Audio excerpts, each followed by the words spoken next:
Hello students, warm morning. हम आज board exam session 2025-26 का board exam paper book keeping accounting का discuss कर रहे हैं, जिसमें कि हम हमारे इस सब्जेक्ट से रिलेटेड जो आंसर्स होने चाहिए प्रोबेबली वो आपके साथ में हम इस वीडियो में डिस्कस करेंगे। So let's go. हम सबसे पहले चलते हैं। सबसे पहला चेंज हमने क्वेश्चन पेपर के अंदर ये देखा कि यहाँ हमें फिल द ब्लैंक्स देखने को मिले। Fill the blanks number 1, all the partners are collectively called as. तो यहाँ आपको ध्यान इस बात पे देना है कि there is a two answer, maybe it's a firm. आप यहाँ पे फर्म वर्ड यूज कर सकते हैं या फिर it is called partnership firm. Number 2 is sacrificing ratio is always dash to gaining ratio. So you have to put here a word is equally। ठीक है, इक्वल शब्द जो होगा, वर्ड जो होगा वो यहाँ पर यूटिलाइज किया जाएगा। So student, in third blank, the amount due to deceased partner is paid to legal executor. The word is legal executor. In fourth blank, the retirement or death of a partner also leads to dash of a partnership firm. So what the condition, यहाँ पर आपको mention करना है reconstitution. सो partnership में reconstitution जब होता है तो हमारे साथ में दो सिचुएशन बनती है, maybe it's a retirement और maybe it's a death of a partner. And in fifth blank, dash company does not require to issue prospectus. So the word is private company. After this sixth number blank is debenture represent a dash term loan taken by a company. So its answer is legal or secured may be। तो यहाँ पर हम legal शब्द का use भी कर सकते हैं और secured शब्द का भी यूज कर सकते हैं। So let's move to the question number 2, which is true false section. So in this you have to mention true or false the given statements are। Let's begin। Number 1, सबसे पहला statement इन्होंने दिया है to prepare partnership deed is compulsory. So this statement is false. Number 2 is revaluation account is a real account. So this statement is also false. Number 3 is share are of two types. So this statement is very true.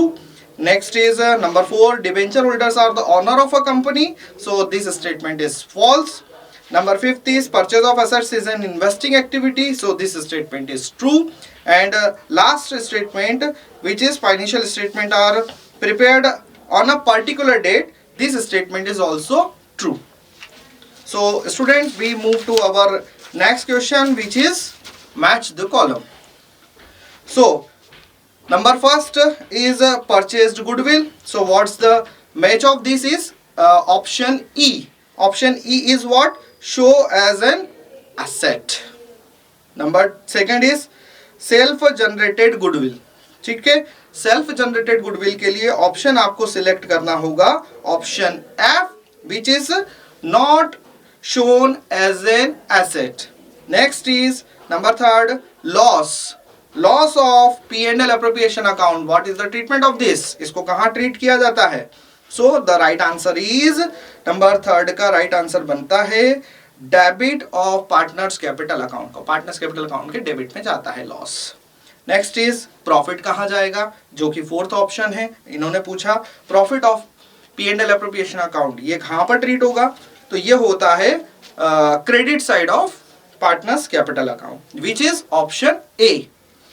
Next is number 5, which is shareholder. तो shareholder के according आप यहाँ पर option देंगे option B, these are the owners of a company।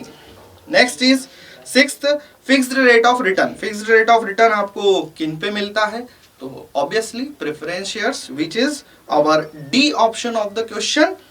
and number 7 is return not fixed। किस पे return fix नहीं होता है, तो ऑप्शन आएगा यहाँ पर C, जो कि होगा equity shares. so student, we move to our 4th question। And our 4th question according to board exam paper is answer in a one word or a sentence। So let's begin। Our first question of this part is the provision of which act apply in the absence of partnership deed? The answer is Indian Partnership Act 1932। Next is the amount of goodwill bought by new partner is distributed to old partners in which ratio? The answer is sacrificing ratio. On retirement, number third, on retirement of a partner, the existing partner will pay his share of goodwill to him in which ratio? So the answer is gaining ratio. Fourth statement is on dissolution, bank overdraft is transferred to which account? So कहां पर आप इसको transfer करेंगे? Realisation account, credit side अगर आप इसको और ज्यादा डिटेल में लिखते हैं तो रियलाइजेशन अकाउंट की क्रेडिट साइड में हम इसे शो करते हैं. Next is number fifth statement, a public company must use which word at the end of its name. कोई भी कंपनी अपने एंड में, नाम के एंड में क्या यूज करेगी एब्रिविएशन के तौर पर? The word is limited. Limited word का यूज करना जरूरी है. Next is sixth statement, financial statements ignore which aspect. तो फाइनेंशियल स्टेटमेंट में कौन सा एस्पेक्ट हम शो नहीं कर पाते? Which is qualitative aspect. Next is number 7, cash pay to employ is which type of activity according to cash flow statement. ये कौन सी एक्टिविटी कही जाएगी? So this is an operating activity. So student, from objective portion we are at the fifth number question. Fifth number question जो आपको दिया गया था, चूज द करेक्ट. यहाँ पर हमारे साथ में काफी बड़े चेंजेस हमने इस पूरे सेक्शन में होते हुए देखे कि इन्होंने ऑर्डर चेंज किया था. So question number fifth is choose the correct. Number first question according to question paper is interest on capital in the absence of partnership deed.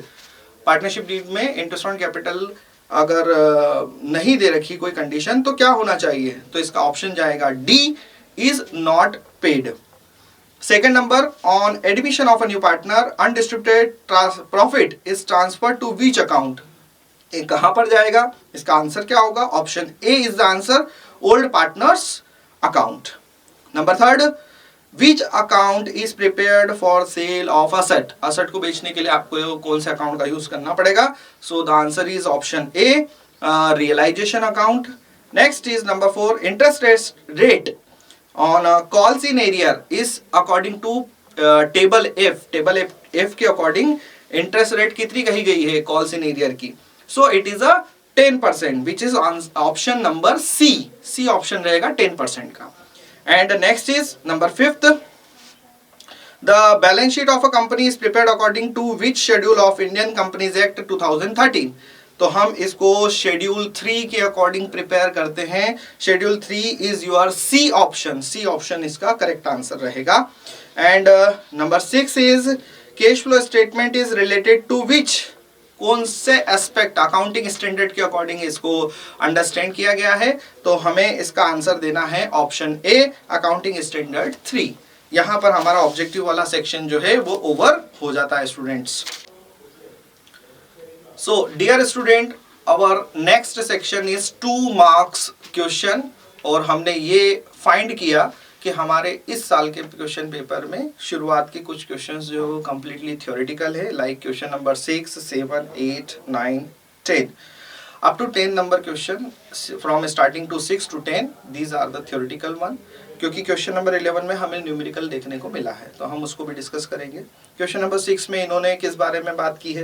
Right two difference between realisation account and revaluation account. So revaluation account की जरूरत आपको कब पड़ रही है? जब firm में admission हो रहा है, रिकॉन्स्टिट्यूशन हो रहा है. और रियलाइजेशन में जरूरत कब पड़ रही है? जब फर्म का डिसॉल्यूशन हो रहा है.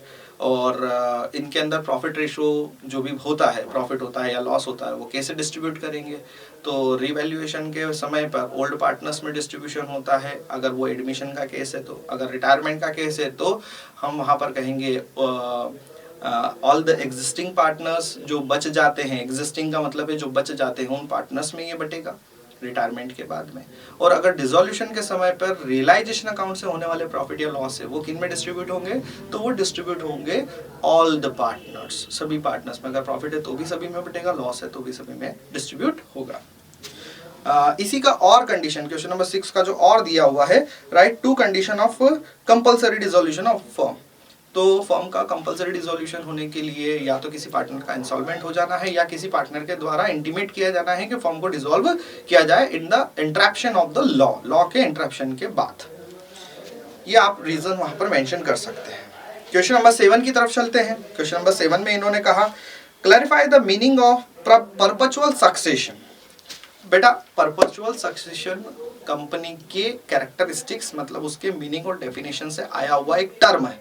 परपेचुअल सक्सेशन में आपको ये बताना था कि कंपनी का वर्क जो है वो गोइंग कंसर्न कॉन्सेप्ट के थ्रू चलता रहता है। किसी नए डायरेक्टर या किसी एम्प्लॉय या किसी चेयरमैन या बोर्ड ऑफ डायरेक्टर्स के इनकमिंग या आउटगोइंग के कारण कंपनी का वर्क अफेक्ट नहीं होता। That's called perpetual succession. इसी के और की बात अगर हम करें तो इसमें लिखा है इन्होंने कॉल सिनेरियर क्या होता है। The question is clarify the meaning of call in arrear. So you have to deal the call in arrear means at the time of when company demands money after issuing shares. तो कंपनी जब shares को issue करती है और company को बहुत सारा अलग अलग समय पर अमाउंट की नीड रहती है, पर कुछ शेयर होल्डर ऐसे होते हैं जो कंपनी के अंदर फेथ नहीं रख पाते, विश्वास नहीं रख पाते और वो किसी कारणवश उसमें डिले करते हैं। तो कंपनी उस अमाउंट को कहाँ दिखाएगी? कॉल सिनेरियर में दिखाएगी। और आप यहाँ पर ये भी मेंशन कर सकते हैं कंपनी का कॉल सिनेरियर को शो करना एज अ लॉस होता है। दैट मीन्स कि इसका ट्रीटमेंट हम ये बताएंगे जनरल एंट्री में कि कॉल सिनेरियर हमेशा डेबिट ही होगा। Move to the next question, question number 8, write the meaning of debenture. So look, debenture share से डिफरेंट है। अब debenture is a you can say bond. हम अगर इंडिया की बात करें तो बॉन्ड्स के अकॉर्डिंग हम इसमें डील करते हैं, लेकिन अगर हम आउट ऑफ इंडिया की अदर कंट्रीज की बात करें तो डिबेंचर के फॉर्म में जाता है। और ये कल्चर फॉरेन में ज़्यादा है, हमारे इंडिया में अभी इतना प्रिवेल नहीं है। अब बात आती है कि डिबेंचर शेयर के डिफरेंस को आप थोड़ा सा अगर अंडरस्टैंड करके इसको डील करेंगे तो जल्दी से समझ पाएंगे। Debenture is a type of a loan which is taken by the company. This loan is taken outside from the business, जो कि मार्केट के ऐसे लोग होते हैं, ऐसा ग्रुप होता है जो कंपनी के क्रेडिटर्स कहलाएंगे, ऑनर्स कभी नहीं कहलाएंगे। So it is an acknowledgement taken from the company. Company इसको एक्नॉलेज करती है और ये प्रॉमिस करती है इन्वेस्टर से कि हम आपसे आज अगर मनी बोरो कर रहे हैं तो हम इसको इतने इतने रेट ऑफ इंटरेस्ट के साथ आपको रिटर्न देंगे। नेक्स्ट इज इसी का और क्वेश्चन था, clarify the meaning of issue of debenture in considering other than cash. अब इट इज अ सिचुएशन, ये केस है हमारे पास में। क्या बोल रहा है कि शेयर्स डिवेंचर्स को अगर इशू किया जाए तो other than case is what condition, या अदर देन केश क्या कहलाता है? तो अदर देन केश की जरूरत कंपनी को कब पड़ती है? जब वो डिवेंचर को दे रही है, इशू कर रही है टू वेंडर, और बदले में उस वेंडर से ले रही है asset, any type of, any kind of. So इस सिचुएशन को issue of debenture other than cash कहा जाता है। Number 9, write two characteristics of financial statement. Financial statement की दो कैरेक्टरिस्टिक्स की बात करें तो financial statement show a position of a business. Business की पोजीशन को शो करने के लिए यह जरूरी रहता है। आप इसमें अपने बैलेंस शीट के कैरेक्टरिस्टिक्स शो कर सकते हैं, लाइक कि हम अगर इसको वर्टिकल फॉर्म में बना रहे हैं तो इसकी लाइबिलिटी एस्पेक्ट्स, इसके इक्विटीज और लाइबिलिटी हेडिंग के थ्रू एक्सप्लेन करते हैं। हम इसके अंदर एसेट्स शो करते हैं, डिफरेंट डिफरेंट हेड्स हैं, non fixed assets, fixed assets, इस तरीके से हम उसको डील कर सकते हैं कि these are the financial statement characteristics. इसी के और का क्वेश्चन नंबर 9 के और का, write two limitation of financial statement. Financial statement कहाँ आकर के लिमिट हो जाता है? तो फाइनेंशियल स्टेटमेंट की लिमिटेशंस जो है कि अभी हमने पीछे एक ऑब्जेक्टिव टाइप क्वेश्चन में भी कहा कि it is not show qualitative manner, कि क्वालिटी ये शो नहीं कर पाएगा कि आपके पास किस तरह क्वालिटी की एसेट्स हैं, ठीक है ना। नंबर 2 इज कि यहाँ पर एक ड्रॉबैक हमको ये देखने को मिलता है कि एम्प्लॉयों का कितना इंक्रीमेंट हो रहा है, एम्प्लॉय कैसा परफॉर्मेंस दे रहे हैं, ये भी हमें फाइनेंशियल स्टेटमेंट से शो नहीं हो पाता है। Next is number 10, right any two objective of accounting ratios. Accounting ratios के ऑब्जेक्टिव्स क्या क्या हैं, क्यों बनाया जाता है, अकाउंटिंग रेशियो की जरूरत क्यों पड़ती है? तो अकाउंटिंग रेशियो से किसी भी मैनेजरल लेवल को फ्यूचरिस्टिक डिसीजन लेने में हेल्प होती है, इसलिए इसकी नीड है। इसके ऑब्जेक्टिव का पहला पर्पज ये है कि ये एडमिनिस्ट्रेटिव लेवल और मैनेजरल लेवल को डिसीजन मेकिंग पावर देता है because of its data. And आप इसके अंदर और भी बातें गिनवा सकते हैं कि अकाउंटिंग रेशियो से हमें हमारे परफॉर्मेंस का शो हो जाता है, हमारा बिजनेस कैसा परफॉर्म कर रहा है इस बारे में हमको पता लगता है। Number next is write two benefits of accounting ratio. Accounting ratio में ऑब्जेक्टिव कहें या बेनिफिट्स कहें, दीज आर द बेनिफिट्स, क्योंकि आप फ्यूचर के लिए अगर डिसीजन ले रहे हैं, डिसीजन मेकिंग पावर आपको मिल रहा है, this is a benefit. And अगर आप अपने परफॉर्मेंस एम्प्लॉइयों का चेक कर पा रहे हैं, अपना बिजनेस का परफॉर्मेंस चेक कर पा रहे हैं, it is also a benefit. Number 11, यहाँ पर आकर के हमें एक क्वेश्चन मिल रहा है जो कि एक न्यूमेरिकल है। तो सबसे पहले हम इसका पहला न्यूमेरिकल देखते हैं। इसमें इन्होंने कहा है करंट रेशो फाइंड आउट करना है। करंट रेशो फाइंड आउट करना है तो आपको क्या करना पड़ेगा कि यहाँ पे पर्टिकुलरली आपको इस बात का ध्यान रखना होगा कि ओवरड्राफ्ट जो है 2 लाख रुपए का और आउटस्टैंडिंग एक्सपेंस जो है 1 लाख रुपए के, इन दोनों को हम क्लब करेंगे, मतलब एडेड करेंगे। This become the current liability, ये करंट लाइबिलिटी बन जाएगा जो कि 3 लाख रुपए का है। और number next is current assets we need here, हमें यहाँ पर करंट एसेट्स की जरूरत पड़ेगी। तो हमें यहाँ पर 2 करंट एसेट्स दे रखी, एक है कैश और दूसरा है स्टॉक। कैश की वैल्यू इन्होंने दिया 1,50,000, स्टॉक की वैल्यू दिया है इन्होंने 1,50,000, विच बिकम्स अगेन 3 लाख। तो हमारा फॉर्मूला क्या है करंट रेशो का? हमारा करंट रेशो का फॉर्मूला है current assets upon current liability. What's the formula of current ratio? Is current assets divided by current liability. तो हो क्या रहा है कि 3 लाख रुपए के आपके पास करंट एसेट्स हैं एंड 3 लाख रुपए के आपके पास में करंट लाइबिलिटी है। So the answer is 1। अगर आंसर 1 आता है तो हमें ऑप्शन में भी अपनी तरफ से क्या देना है? 1, because 3 lakh is current liability, so similarly 3 lakh is current assets. So the answer is 1:1. Next is इसी का और का क्वेश्चन न्यूमेरिकल था। अगेन इन्होंने यहाँ पर डिमांड की कि ग्रॉस प्रॉफिट रेशो आपको फाइंड आउट करना। अब ग्रॉस प्रॉफिट रेशो का अगर हम फॉर्मूले की बात करें तो ग्रॉस प्रॉफिट रेशो के फॉर्मूले की अगर हम बात करें तो यहाँ पर होता है gross profit divided by net cell multiply by 100। अब आपको क्वेश्चन में ढूंढने में एक जगह प्रॉब्लम आई होगी क्योंकि these are the new names. यहाँ पर लिखा है revenue from operation. Revenue from operation treated as an what? Sales which is a business earn, जो कि किसी भी बिजनेस ने कमाया है। And cost of revenue from operation, जो कि खर्चों को शो करता है, एक्सपेंस को शो करता है। तो अगर हम सेल्स माइनस एक्सपेंस कर दें तो व्हाट वी गेट, हमें क्या मिल जाएगा? ग्रॉस प्रॉफिट मिल जाएगा। तो यहाँ पर आपका लॉजिक ये रहेगा कि अगर हमारे पास में 1 लाख रुपए की सेल है और एक्सपेंसेस जो हो रहे हैं वो 65 हो रहे हैं, then it becomes 35,000 is the gross profit. So use this figures in the formula. 35,000 divided by 1 lakh multiply by 100 and cut the values. Our answer is 35%. Okay, so gross profit ratio is 35%. Let's move to the next question, which is again a theory question. Question number 12. Write the meaning of cash flow statement. Cash flow statement क्या होता है? Cash flow statement का मतलब है a statement which show your cash position with the help of 3 activities. Number 1 is operating, number 2 is investing, number 3 is financing. तो हमें एक ऐसा स्टेटमेंट बनाना होता है जो कि फाइनेंशियल स्टेटमेंट का ही पार्ट है और ये 3 एक्टिविटी आपके बिजनेस की पार्ट करके डिवाइड करके बताता है, एक्सप्लेन करता है। नेक्स्ट इज इसी का और का क्वेश्चन है फाइनेंशियल एक्टिविटी क्या होती है? ऐसा अभी हाल मैंने कहा कि कैश फ्लो स्टेटमेंट जो है वो फाइनेंसिंग एक्टिविटी को भी शो करता है। तो फाइनेंसिंग एक्टिविटी खुद क्या है? फाइनेंसिंग एक्टिविटी में क्या काम होता है? तो फाइनेंसिंग एक्टिविटी में from where whatever the sources, जहां से भी कंपनी ने मनी को बोरो किया है, in the form of creditor, in the form of loan, in the form of membership. जैसे कि अगर मेंबरशिप की बात करें, ऑनरशिप की बात करें तो शेयर्स है, और अगर बोरो की बात करें या लोन की बात करें तो दैट इज ए क्रेडिटर।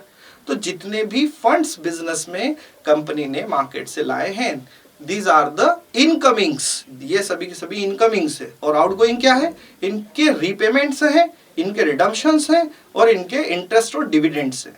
ये सारे आउटगो होते हैं, इनके लिए पेमेंट देना पड़ता है। तो दीज आर द आउटगो, मतलब फाइनेंशियल एक्टिविटी का कैश आउटफ्लो, ये हमें यहाँ पर शो करना था। Next move to question number 13. What they are giving in a single question, they are asking about partnership deed क्या होती है। So a partnership agreement which is a written paper, written document prepared by all the partners with their consent. उनकी consent के साथ एक writing legal paper जो उन्होंने तैयार किया है, उसमें सारे तरह के टर्म्स एंड कंडीशन उन्होंने पुट कर दिए, किस तरह का वो बिजनेस करते हैं, किस नेचर का बिजनेस करते हैं, क्या क्या उनके रूल्स, जॉब्स, ड्यूटीज रहेंगे, कितना उन्होंने कैपिटल इन्वेस्ट किया है, उनका प्रॉफिट रेशो क्या रहेगा, ऐसे सारे मैटर्स को शो करने वाला जो राइटिंग पेपर रहेगा वो पार्टनरशिप डीड कहलाता है। आप इसमें ये भी मेंशन कर सकते हैं कि वैसे तो हमें लीगल स्टेटस के अकॉर्डिंग पार्टनरशिप डीड रिटर्न रखनी चाहिए, पर ड्यू टू फेथ, विश्वास के कारण पार्टनर्स इसको ओरल वे में भी मेंटेन करते हैं। So student, our next part is question number 14। Again it's a numerical question, and what they are asking in this particular question, in both the question they are asking what's the sacrificing ratio. So after seeing this question, इनको देखने के बाद हमको ये बात का पता लग रहा है कि क्वेश्चन नंबर 14 का जो पहला पार्ट है, जिसमें इन्होंने कहा है कि ए और बी एक दो पार्टनर है, इनका आपस का रेशो 5:3 है। देन आफ्टर इन्होंने ये डिसाइड किया कि इनका फ्यूचरिस्टिक जो रेशो रहेगा वो इक्वल रहेगा। तो अब आप ये बताइए कि भैया किस पार्टनर का सेक्रीफाइसिंग है। तो यहाँ पर हुआ ये कि ए जो है वो सेक्रीफाइसिंग पार्टनर है 1/8 से, और बी जो है वो गेनिंग पार्टनर है 1/8 से। मतलब एक पार्टनर ने सेक्रीफाइस किया है, वहीं सेकंड पार्टनर बी ने गेन किया है। इसके और की अगर हम बात करें तो और वाले पार्ट में ये हो रहा है, दूसरा जो क्वेश्चन है उसमें एक्स और वाई दो पार्टनर है, इनका आपस का शेयर 2:1 है, और इनकी फर्म में जेड की एंट्री होती है, that means Z is admitted. अगर जेड आता है तो इनका आपस का फिर तीनों का रेशो भी दे दिया गया, जो कि निकल के आ रहा है 8, 4 और 3। अब 8, 4, 3 इनका रेशो निकल के आ रहा है, तो क्वेश्चन दे आर आस्किंग कि भैया इनका सेक्रीफाइसिंग रेशो जो एक्स और वाई है ये क्या रहेगा। तो आफ्टर टेकिंग अ सॉल्यूशन, जो एक्स का सेक्रीफाइसिंग रेशो निकल के आ रहा है वो 2/3 का निकल के आ रहा है, और जो y का रेशो निकल के आ रहा है वो 1/3 निकल करके आएगा। मतलब आपका सेक्रीफाइसिंग रेशो इस क्वेश्चन का जो आंसर रहेगा वो रहेगा 2:1। Next, which is the last question of 2 number segment. Again it is a theoretical question. Write two difference between sacrificing ratio and gaining ratio. So sacrificing ratio की जरूरत कब पड़ रही है? एक बेसिकली नॉलेज के हिसाब से कि जब कोई पार्टनर का एडमिशन हो रहा है तो हम सेक्रीफाइसिंग रेशो की तरफ कैलकुलेट करते हैं। अगर कोई पार्टनर का रिटायरमेंट हो रहा है या किसी पार्टनर की डेथ हो रही है, एक्सपायरी हो रही है, तो बचे हुए पार्टनर्स के लिए हम गेनिंग रेशो का कैलकुलेशन कर रहे हैं। तो इसका मतलब ये होगा कि गेनिंग रेशो का यूज रिटायरमेंट या डेथ के केस में हो रहा है, और सेक्रीफाइसिंग का यूज जो है वो एडमिशन के समय हो रहा है। अब अलावा इसके ऐसा भी हो सकता है कि कोई एडमिशन भी नहीं हो रहा है, कोई सेक्रीफाइस भी नहीं हो रहा है, फिर भी अगर पार्टनर्स ने रिकॉन्स्टिट्यूट कर दिया अपनी फर्म को, मतलब वही पार्टनर है लेकिन वो अपने रेशो को बदल लेते हैं, तो किसी पार्टनर का सेक्रीफाइसिंग हो सकता है, किसी पार्टनर का गेनिंग हो सकता है। एंड इसके और की अगर हम बात करें तो और में इन्होंने ये क्वेश्चन पूछा है, explain in brief any 2 methods of payment of amount due to retiring partner. Retiring partner को पे करने के लिए कौन सी मेथड्स का यूज किया जा सकता है। तो हम यहाँ पर कह सकते हैं, एक्सप्लेन कर सकते हैं कि रिटायरिंग पार्टनर को उसका अमाउंट जो भी फॉर्म में है, अलग अलग टाइप के अमाउंट उसके हो सकते हैं, जैसे उसकी खुद की capital, it's capital amount, it's interest on capital, it's salary, its portion of revaluation profits, its portion of past profit which is known as a undistributed profit। ये सारे पोर्शंस उसके क्रेडिट होने वाले पोर्शन है जो उसको फर्म से चाहिए रहते हैं। कुछ इसमें देने वाले पोर्शंस भी हो सकते हैं जो फर्म को वो वापस पे बैक करेगा, like interest on drawing, like interest on loan जो कि उसने फर्म से बोरो किया हुआ होगा, उसका ब्याज भी उसको पे करना पड़ेगा। तो दीज आर द अमाउंट। अब ये अमाउंट उसको मिलेंगे कैसे? तो there are the two ratios, 2 things, 2 methods. Number 1 is on the basis of sell. अगर फर्म ने सेल के बेसिस पे कुछ कैलकुलेशंस करके रखे हैं, तो सेल्स क्या, उसके रहने तक की सेल्स कितनी थी, उसके टोटल ईयर की सेल्स कितनी थी, उस बेसिस पे डिवीजन हो सकता है। और according to his time, whatever time ही available in that particular year, उस साल के अंदर वो कितने दिन अवेलेबल था फर्म में, उतने दिन का उसका जो शेयरिंग है वो उसको दिया जाएगा as compare to whole of the year. So time ratio and sales ratio are the criterias. So here our second phase of this question paper is completed. We are moved to our third portion of this particular question paper. Our third section is 3 marks related question which is begun from question number 16 to question number 19. So let's discuss question number 16. Here they are giving a numerical. So इस particular numerical में उन्होंने चक्रेश नाम के retired partner की बात कही है, जिसका कि अमाउंट 1,20,000 फर्म में क्रेडिटेड है जो उसे मिलना चाहिए, और बाकी के पार्टनर्स ने उसके सामने कंडीशन रख दी है कि भैया ये हम आपको 3 इंस्टॉलमेंट में with the help of 5% interest के अकॉर्डिंग पे करेंगे। तो आप जब इसका अकाउंट का फॉर्मेट बनाएंगे तो there is a 6 column format. अगर आप इसका बनाएंगे सो 6 कॉलम में क्या क्या आप मेंशन करेंगे, here is date, here is particular, this is amount section of debit side, and loan account Chakresh का यहाँ पर हमें शो करना रहेगा। Again the similar credit sides के column, date, particulars and amount. So this is the format of this particular account which covers 3 marks, and what the value you utilize, let's see the कि अगर 1,20,000 इसका चक्रेश का amount यहाँ पर रहता है कि इसे फॉर्म से लेना है, और अगर ये 3 इंस्टॉलमेंट में हम लेते हैं तो ईच इंस्टॉलमेंट जो जाती है वो 40,000 की रहेगी, but 40,000 is a principal amount. So what about the interest? So in first year के अकॉर्डिंग मैं आपको कुछ फिगर्स यहाँ पर बता देता हूँ। फर्स्ट ईयर में क्या होगा, चक्रेश का जो अमाउंट रहेगा 40,000 तो मिलेगा ही मिलेगा, साथ में ही उसको जो इंटरेस्ट के मिलेंगे वो 6,000 रुपये मिलेंगे। सो फर्स्ट इंस्टॉलमेंट जो आपकी शो होगी अकाउंट में वो 46,000 के अकॉर्डिंग होगी। इन सेकेंड ईयर ये अमाउंट में 40,000 तो प्रिंसिपल अमाउंट रहेगा और 4,000 जो रहेगा वो उसका इंटरेस्ट रहेगा, दैट्स कि सेकेंड इंस्टॉलमेंट जो रहेगी वो 44,000 की रहेगी।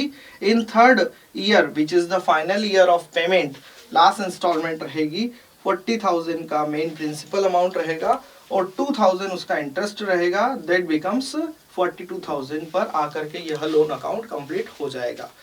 नेक्स्ट इसके और में जो क्वेश्चन इन्होंने दिया है, यहाँ पर आपको जर्नल एंट्री का यूज करना है। सो what the journal entries you made, और ये बहुत अच्छी बात थी कि जो हमारे स्टूडेंट्स हैं उनको हमने इन सारे तरह के क्वेश्चनों के लिए मेंटली प्रिपेयर किया था, क्योंकि इस क्वेश्चन पेपर की खासियत ये है कि क्वेश्चन पेपर को उन्होंने पास्ट ईयर से थोड़ा सा डिफरेंट इसलिए रखा है कि अगर आपने चैप्टर को मिड से पढ़ा है, उसके अंदर दी हुई बातों को पढ़े हैं, तो आप इसके आंसर को बहुत आसानी से हैंडल कर लेंगे, अटेम्प्ट कर लेंगे। सो what about the question number 16 का जो और है उसमें जर्नल एंट्री बनेगी। फर्स्ट ट्रांजैक्शन जो उन्होंने दिया है, फर्स्ट ट्रांजैक्शन की एंट्री बनेगी रीवैल्यूएशन अकाउंट, डेबिट करना है, और 2 क्रेडिट में जाएगा बिल्डिंग अकाउंट, और वहां पर मनी वैल्यू आपकी आ जाएगी 40,000 डेबिट और क्रेडिट में। अब एक बात मैं आपको यहाँ पर बताना चाहूंगा कि आप सिंपल अगर एंट्री के फॉर्म में इसको लिख के आए, नरेशन नहीं दिया है तो यहाँ पे नंबर कट होते। आप इस बात का पूरा ध्यान रखिए कि आपको एक जर्नल एंट्री का फॉर्मेट बनाना है, उसके अंदर इन एंट्रियों को शो करना है। सेकंड एंट्री, सेकंड ट्रांजैक्शन जिसका कि रहेगा stock account debit to revaluation account, और जो अमाउंट आपको क्वेश्चन में दे रखा है 10,000 वो दोनों तरफ डेबिट और क्रेडिट में शो हो जाएगा। नंबर थर्ड है creditors are reduced by 5,000। So what the journal entry you made, मतलब डिक्रीज इन लायबिलिटी हुआ है, तो अगेन रीवैल्यूएशन अकाउंट जो रहेगा वो डेबिट होगा और क्रेडिटर्स जो रहेंगे वो क्रेडिट होगा, और अमाउंट जो उन्होंने गिवन दे रखा है उसको आप यूटिलाइज कर ले डेबिट और क्रेडिट में। इस अकॉर्डिंग इस क्वेश्चन में general entries. Let's move to next part, question number 17। Question number 17 में इन्होंने यहाँ पर क्वेश्चन दिया है, write the main heads and sub heads of following item. This question is from financial statement balance sheet portion, जिसमें कि vertical form of balance sheet आपको बनाने के लिए कहा गया था। अब आपको मेन हेड और सब हेडिंग इसमें बताना है, जैसे कि क्रेडिटर, तो creditor are from liability, equity and liability, equity liability के अंदर भी कहा जाएगा ये current liability is the main heading, और सब हेडिंग जाएगा short term borrowings. Next patent इन्होंने नाम दिया, patent is an asset, so ये मेन हेडिंग जाएगा इसका एसेट। उसके सब हेडिंग में आप और भी ऑप्शंस दे सकते हैं, यहाँ जाएंगे non current assets, non current assets में भी इनटेंजिबल एसेट्स में ये जाएगा हेडिंग, क्योंकि पेटेंट्स आपको सीन और टच्ड नहीं होते हैं। Next and which is the last one, stock. Stock is an again the same item from asset side, assets का ये आइटम है, main head is asset, second head is current assets, और उसमें भी stock is a part also known as a inventory. तो यहाँ पर हम इसको इन्वेंटरी के अकॉर्डिंग शो करके इसके सब हेडिंग्स भी लिखेंगे। इसके और में दिया हुआ कंडीशन है कि रिजर्व एंड सरप्लस अगर बैलेंस शीट में दिया जाता है तो इसके सब हेडिंग्स क्या आते हैं। What the question I read the here, right any 3 item which comes under the head of reserve and surplus.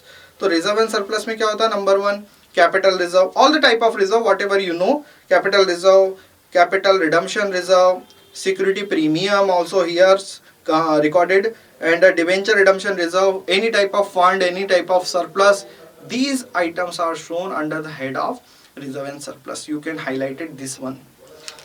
So move to the next question, which is question number 18. Again the theoretical question. Write 3 example of cash outflow. Cash outflow के example बताने. Again it is the question from cash flow statement.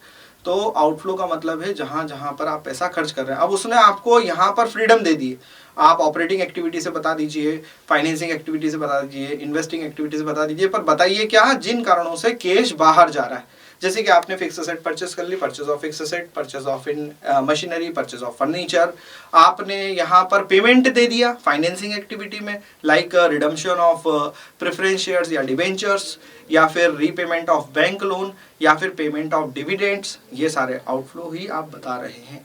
तो अच्छी बात यह है कि ये 3 marks का क्वेश्चन था. अगर आपने तीनों एक्टिविटी के दो भी एक्सप्लेन कर दी हैं तो ये पार्ट आपका यहाँ पे कवर हो जाता है वेल वे में.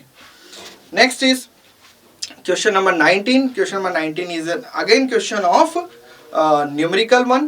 So here they ask what we called 4 feature journal entry from 4 feature chapter, 4 feature of shares chapter. So when we talk about 4 feature, the condition they are giving कि एक company ने shares को issue किया, share holder की तरफ से fault क्या हो गया, क्या प्रॉब्लम आ गई शेयर होल्डर की तरफ से. शेयर होल्डर की तरफ से प्रॉब्लम ये आ गई कि जो 20 रुपये का शेयर था उसमें से शेयर होल्डर ने फर्स्ट कॉल और सेकंड कॉल को पे नहीं किया है. तो इसकी जर्नल एंट्री आप जो बनाए जाएंगे, अगेन आई से right journal entry in a proper journal format. जो जर्नल का फॉर्मेट रहता है उसमें आपको बनानी, पर जर्नल एंट्री क्या बनेगी, शेयर कैपिटल अकाउंट डेबिट करना था. जो अमाउंट कंपनी को शेयर होल्डर ने पे नहीं करे हैं वो सारे अमाउंट को यहां पर क्रेडिट करना, like share first call account, like share second and final call account, और जो वो पे कर चुका है share 4 feature account. And what the amounts are, कितना कैपिटल वो यहाँ पर डिस्टर्ब करके गया कंपनी का, 1000 इज द कैपिटल. कितना अमाउंट उसने पे नहीं किया on first call, I think 350. कितना सेकंड कॉल पे नहीं किया, विच इज 250. और जो वो पे कर चुका था विच इज 400. अब अगर मैं इसका एलॉबरेशन भी बताऊं आपको तो ये हो जाएगा 50 शेयर्स थे और 20 रुपये का था, विच मेक कितने की कैपिटल बनाते, 1000 की. कितना उसने फर्स्ट कॉल पे नहीं किया, तो 50 शेयर्स पर फर्स्ट कॉल का अमाउंट जो था वो 7 रुपये था, which becomes 350. And second call का 50 शेयर्स पर 5 रुपये जो उसने नहीं पे किया, विच बिकम्स 250. और जो वो पे कर चुका था वो 50 शेयर्स पे कितने कर चुका था, 8 रुपीज, जो कि एप्लीकेशन और अलॉटमेंट के थे, विच बिकम्स कितने दे चुका था वो, जो इसको कंपनी ने फॉरफिट किया है वो है 400. और इसी क्वेश्चन नंबर 19 का जो और केस है, उस और केस के अकॉर्डिंग अगर हम बात करें तो वो चला जाएगा right 3 uses of amount of security premium. तो सिक्योरिटी प्रीमियम जो कंपनी लेती है शेयर होल्डरों से, उसका यूज कहाँ कहाँ करती है. तो यहाँ पर हम बोल सकते हैं कि उसका यूज जो होता है वो होता है कंपनी के प्रिलिमिनरी एक्सपेंसेस को फुलफिल करने में, कंपनी का कोई एड कैंपेन चलाने में, जो कि कैसा होता है, डेफर्ड रेवेन्यू के फॉर्म में होता है. और कंपनी इस अमाउंट को यूटिलाइज करती है अपने इंफ्रास्ट्रक्चर को एक्सपांड करने के लिए. तो यहाँ पर इन रीजंस को हम बता सकते हैं, रख सकते हैं. डियर स्टूडेंट, इसमें एक क्वेश्चन हमारी तरफ से और रिकॉर्ड में जाना चाहिए था. क्वेश्चन नंबर 18 का जो और था कि कैश फ्लो स्टेटमेंट की हमें 3 लिमिटेशंस बतानी. तो कैश फ्लो स्टेटमेंट ऑलरेडी ये पार्ट हमने पीछे डिस्कस कर लिया, बट फिर भी one more time we are discussing कि not suitable for judging the liquidity. Cash flow statement liquidity को चेक करने के लिए सही स्टेटमेंट नहीं है, which is the limitation of cash flow. Number 2 is इसमें नॉन कैश ट्रांजैक्शन को ये इग्नोर कर देता है, रिकॉर्ड ही नहीं करता है, तो it is again a limitation. और नंबर 3 इज इसका जो स्कोप है, इसका जो वाइडरनेस है कि एक्सप्लेनेटिव पार्ट जो है वो बड़ा ही नैरो है, ये ज़्यादा एक्सप्लेनेशन नहीं दे सकता, इसलिए इसका जो स्कोप है वो बड़ा ही लिमिट करता है. So this are the part of 3 number sections. and we are moved to our next part of, which is the last one part of this question paper, is 4 marks question. So student, let's discuss question number 20. In this particular question they are asking about goodwill calculation, to calculate goodwill with the help of super profit method. तो हम इसमें मैं आपको figure बता सकता हूं कि इसमें आपके फिगर्स क्या क्या आने चाहिए थे. Already they are giving average profit, इसमें 48,000 का गिवन था. नॉर्मल प्रॉफिट जो था वो 30,000. कैसे निकल के आएगा 30,000? 2 लाख रुपए की कैपिटल एम्प्लॉयड है और नॉर्मल रेट ऑफ रिटर्न जो इन्होंने कहा है वो कहा है 15%. तो 2 लाख रुपए का 15% जब हम कैलकुलेट करते हैं तो ये मान के चलिए कि ये वैल्यू जो फाइंड होती है वो 30,000 होती है. एंड जब आप सुपर प्रॉफिट का कैलकुलेशन करेंगे तो एवरेज प्रॉफिट ऑलरेडी क्वेश्चन में गिवन है 48,000. नॉर्मल प्रॉफिट आपने कैलकुलेट करके रखा है 30,000. So what is the difference is sorry, normal profit is 30,000. So what's the difference is 18,000. 18,000 is a super profit. And finally what you have to do, आपको goodwill निकालने के लिए अपने इस 18,000 में परचेज ईयर की वैल्यू का मल्टीप्लिकेशन करना था जो ऑलरेडी क्वेश्चन में दे रखी थी 3 इयर्स की. तो जब आप इस पे जाते हैं तो आपका जो आंसर आएगा वो आएगा 54,000 रुपये का. जो गुडविल निकल के आएगी वो आएगी 54,000 रुपीज. अब क्वेश्चन नंबर 20 का जो और वाला पार्ट है, उस और वाले पार्ट के अंदर इन्होंने आपसे जो क्वेश्चन पूछा है वो है गुडविल के ट्रीटमेंट का क्वेश्चन. अगेन यहाँ पर आपको एक प्रॉपर जर्नल एंट्री शो करना है. तो क्वेश्चन क्या है, क्वेश्चन में ये दे रखा है कि एक्स और वाई 2 पार्टनर है, इनका शेयर जो है वो 3:2 का शेयर है. जेड आता है और वो 1/4 का शेयर लेता है और वो फर्म में 30,000 रुपये की कैपिटल ला रहा है. बट क्वेश्चन में 5,000 रुपये की जो उसकी गुडविल आ रही है वो भी वो ला रहा है कैश में. अब यहाँ पर ये दे रखा है कि फर्म में जो ऑलरेडी गुडविल दे रखी है वो दे रखी है 20,000. मतलब इस क्वेश्चन के अंदर क्या हुआ कि उन्होंने एक गुडविल, नया पार्टनर ला रहा है 5,000 की, वो तो दे ही रखा है, लेकिन जो ऑलरेडी गुडविल शो कर रही है 20,000 की, उसका क्या करें. और एक लास्ट की लाइन उन्होंने ये भी लिख दी है कि एक्स और वाई ने गुडविल को विड्रॉ भी कर लिया. तो आपका ये जो सॉल्यूशन बनेगा इसमें टोटल आपको 3 जर्नल एंट्री शो करना है. अब वो 3 जर्नल एंट्री क्या होगी, लेट्स सी दिस. क्वेश्चन के अंदर 2 तरह की गुडविल हो नहीं सकती, मतलब आप उसको 2 तरह की गुडविल को लेकर के बिजनेस को कंटिन्यू नहीं कर सकते. तो जो फर्म में गुडविल कैलकुलेट की गई है 20,000, वो 20,000 की गुडविल को सबसे पहले तो क्या करिए, एंड अप करिए. तो यहाँ पर सेंस क्या निकल के आएगा, नंबर 1. सबसे पहले तो हम यहाँ पर गुडविल को फिनिश करेंगे. तो गुडविल को अगर आप रिटर्न ऑफ करते हैं तो पार्टनर्स का कैपिटल अकाउंट, जो कि पार्टनर्स ओल्ड है एक्स एंड वाई, तो यहाँ पर एंट्री क्या बनेगी, X capital account debit, Y capital account debit to goodwill account. ये रिटर्न ऑफ की एंट्री बनती है बेटा, जो कि कितने की होगी 20,000 के अकॉर्डिंग.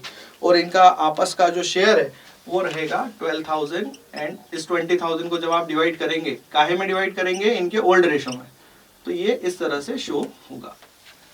ठीक है, ये रिटर्न ऑफ की एंट्री है. मैंने यहाँ पे डिवीजन आपको करके दिखाया है. कौन से रेशो में डिवीजन करके दिखाया है, जो इनका ओल्ड रेशो था 3:2.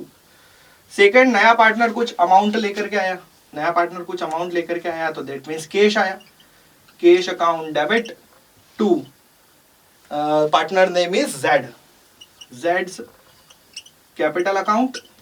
और कुछ वो प्रीमियम का लाया, प्रीमियम फॉर गुडविल. जेड जो है वो 30,000 की कैपिटल लाए हैं और 5,000 की गुडविल लाए हैं. तो फाइनली व्हाट दे ब्रिंग 35,000. और थर्ड पार्ट ये कहा गया था कि ये गुडविल का अमाउंट जो है वो ओल्ड पार्टनर्स विड्रॉ भी कर रहे हैं. तो यहां पर आपको इस बात का ध्यान रखना पड़ेगा क्या, कि पहले तो इसका डिवीजन करके दिखाइए. प्रीमियम फॉर गुडविल के ऊपर किसका शेयर रहेगा, तो एक्स का भी रहेगा, एक्स कैपिटल अकाउंट, वाई का भी रहेगा, वाई कैपिटल अकाउंट. और कितना कितना रहेगा इस 5,000 में, according to their sacrificing ratio. और सेक्रीफाइसिंग रेशो 3:2 ही रहेगा. एंड लास्टली विड्रॉ की बात, X capital account debit, Y capital account debit, एक एंट्री बढ़ गई, दैट मीन्स विड्रॉ की, एंड टू कैश। सो इस तरह से हम यहाँ पर फुल अमाउंट जो इन्होंने गुडविल का विड्रॉ कर लिया है वह भी इनके कैपिटल अकाउंट में क्रेडिट करके दिखाएंगे with the help of this entry. So your question number 20 is completed here. Student move to question number 21. Here they are demanding about which type of share capital, following type of share capital जो है उनको explain करना है। जैसे कि authorized capital, तो authorized capital काय में यूज होती है? किसी भी कंपनी के रजिस्ट्रेशन प्रोसेस के लिए, ये एक लीगल प्रोसेस के लिए बहुत रिक्वायर्ड है। नंबर 2, इशूड कैपिटल क्या होती है? इशूड कैपिटल वह हिस्सा होती है ऑथोराइज्ड कैपिटल का जो कंपनी चाहती है कि ये फंड हम मार्केट से राइज करेंगे अपने बिजनेस के एक्सपांशंस के लिए, और उसका लॉन्ग टर्म प्रोजेक्ट होता है। अब इशू कैपिटल का कभी भी ये मत मान के चलना कि सारा पैसा कंपनी एक बार में ले लेती है। अब जितना पैसा कंपनी वन टाइम में मार्केट से बोरो कर रही है, ला रही है, इशू कर रही है, that is the portion of issued capital is known as a paid up capital which is taken from the share holders. And finally उस इशूड कैपिटल का हिस्सा जो अभी कंपनी को रिक्वायर्ड नहीं है, वो बाद के प्रोजेक्ट में रिक्वायर्ड है पर कंपनी अभी उस अमाउंट को नहीं ले रही है, that is called reserve capital. और इसी के और में इन्होंने क्वेश्चन दिया है इक्विटी शेयर्स की कैरेक्टरिस्टिक्स बतानी। तो equity shares are the actual shares of a company, their investor are the actual owner of a company, they are taking dividend without non fixed ratio. जो इक्विटी शेयर को होल्डरों को dividend मिलता है उसका कोई पहले से रेशो फिक्स नहीं होता। और इक्विटी शेयर होल्डर कंपनी के एक्चुअल ओनर्स होते हैं। इक्विटी शेयर होल्डर को अपना जो भी मनी मिलेगा वो कंपनी के वाइंड अप की प्रोसेस के समय, मतलब लिक्विडेशन की प्रोसेस के समय मिलेगा। तो इस तरीके से आप यहाँ पर इस आंसर को डील कर सकते हैं। क्वेश्चन नंबर 22 पे चलेंगे। क्वेश्चन नंबर 22 में इन्होंने क्वेश्चन आपसे आस्क किया है कि शेयर और डिबेंचर का डिफरेंस बिटवीन बताना है अकॉर्डिंग टू 4 क्राइटेरिया। सबसे पहला क्राइटेरिया कन्वर्टेबिलिटी। तो कन्वर्टेबल कौन हो सकता है? शेयर्स कन्वर्ट हो सकता है। अगर वो इक्विटी है तो काय में कन्वर्ट हो सकता है? इक्विटी है तो इक्विटी ही रहेगा लाइफ टाइम, लेकिन अगर वो प्रेफरेंस है तो इक्विटी में कन्वर्ट होने का ऑप्शन उनके पास रहता है। और डिबेंचर के ऊपर ऑप्शन रहता है कि वो शेयर में कन्वर्ट हो सकता है। रीपेमेंट की अगर बात करें तो कौन सा पेमेंट पहले लेगा, कंपनी किसको पैसे पहले देगी? तो डिबेंचर होल्डर को पहले अमाउंट मिलेगा अपना कैपिटल का, then after get by the share holders. Security के पॉइंट ऑफ व्यू से बात करें तो debenture holders are more secured than equity और share.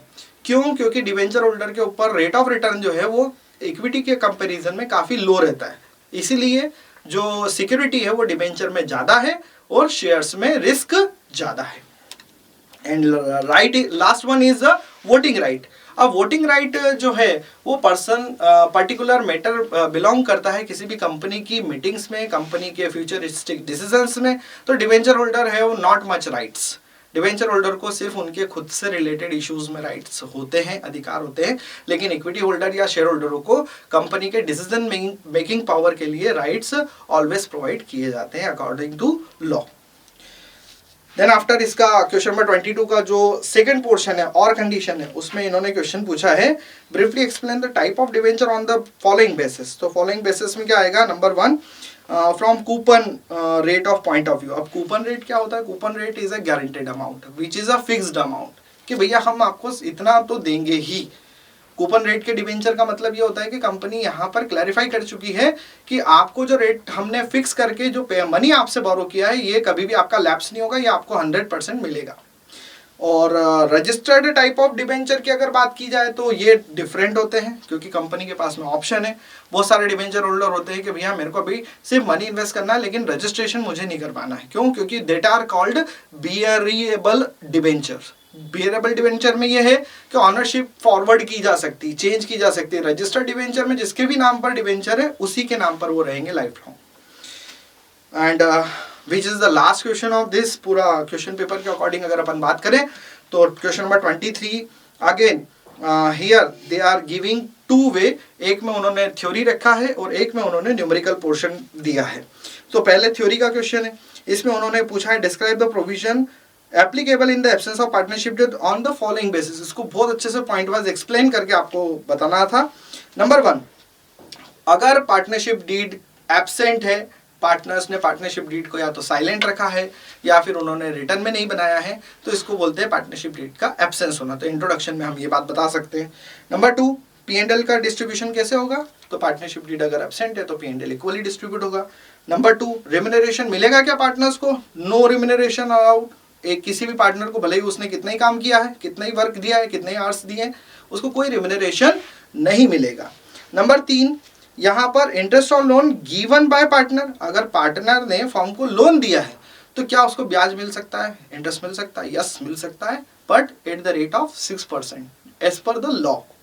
And last is interest on drawing का क्या होगा? अगर पार्टनर ने ड्राइंग विड्रॉ करी है तो उसके ऊपर भी उसको कोई भी तरीके का इंटरेस्ट पे फर्म को नहीं करना है। इंटरेस्ट ऑन ड्राइंग नहीं लगेगा, पार्टनर पे अलाउ नहीं होगा। So you can answer this particular question in the theoretical form.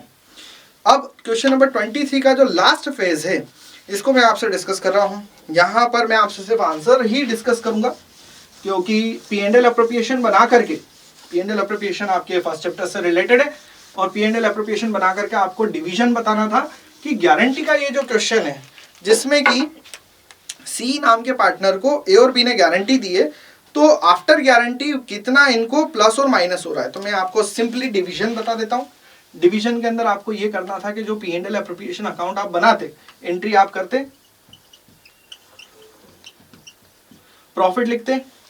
इस क्वेश्चन का गिवन प्रॉफिट जो है वो है 3,50,000, और इसका डिवीजन जब हम करेंगे 3 लोगों में तो 2 साइड में चला जाएगा, मिस्टर ए, मिस्टर बी और मिस्टर सी। सी का डिवीजन जो है 3,50,000 में, वो अकॉर्डिंग टू गिवन शेयर 1/10 के अकॉर्डिंग अगर इनका डिवीजन देखें तो ओनली 35,000 ही गेट, 35,000 रुपए इसको मिल रहा है। अब डिफिशियंसी कितने की हुई? तो डिफिशियंसी हो जाती, क्योंकि इसको गारंटी मिली थी 50,000 की, 50,000 की गारंटी मिली थी, आए कितने? 35,000। तो बाकी के रिमेनिंग 15,000 कौन फुलफिल करेगा? तो वो ए और बी करेंगे। किस रेशो में करेंगे? 8:2 में करेंगे। तो आपको क्या करना है कि मिस्टर ए का जो शेयर मिस्टर ए को जो मिला वो मिला था 1,75,000।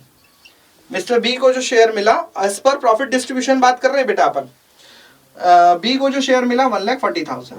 अब उसमें से डिफिशियंसी मैंने आपको अभी हाल बताई 15,000 की डिफिशियंसी या 50,000 की डिफिशियंसी है, तो ए के प्रॉफिट में से कितना डिडक्ट कर दिया जाए? तो ए के प्रॉफिट में से डिडक्ट होगा 12,000। So finally how much amount a get to his home? कितना अमाउंट लेकर के वो घर जाएगा? तो कितना अमाउंट लेकर के वो घर जाएगा? 1,63,000। और सिमिलरली फॉर बी, बी के लिए क्या कंडीशन बनेगी? तो बी के लिए कंडीशन बनेगी, बी ने जो कंट्रीब्यूट किया है सी की डिफिशियंसी के लिए वो किया है 3,000, तो वो कितना घर लेकर के जाएगा? वो लेकर के जाएगा 1,37,000।